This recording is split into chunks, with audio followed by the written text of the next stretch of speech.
Tahadhari ya ujio wa tetemeko jipya yatangazwa Japani baada ya kuondoa onyo la tsunami. Maafisa nchini Japan wameonya kuwa tetemeko la ardhi kubwa linalotarajiwa katika wiki ijayo baada ya tetemeko la ukubwa wa Richter 7.7 kutokea pwani ya kaskazini mashariki na kusababisha amri ya kuhama na maonyo ya mawimbi ya tsunami ya mita 3, yaani futi 10. Maelfu ya watu waliamuriwa kuondoka katika maeneo ya pwani kwenye maeneo ya juu baada ya tetemeko hilo katika karibu na mkoa wa Iwate, kilomita 530 ambazo sawa sana maili 330 kaskazini mwa mji mkuu wa Tokyo. Mawimbi makubwa zaidi ya tsunami yalikuwa na urefu wa sentimita 80 kamili.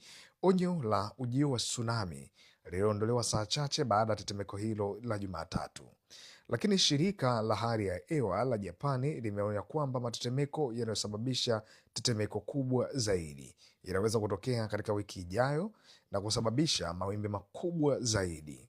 Mamlaka ilisema kuna uwezekano wa kutokea tetemeko la ardhi lenye ukubwa wa Richter 8.0 au zaidi kuliko wakati wa kawaida.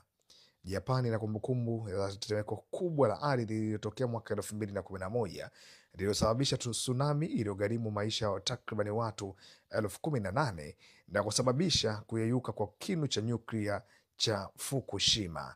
Hivyo wana kumbukumbu kubwa kuhusu athari za tsunami na matetemeko ya ardhi katika ukanda huo.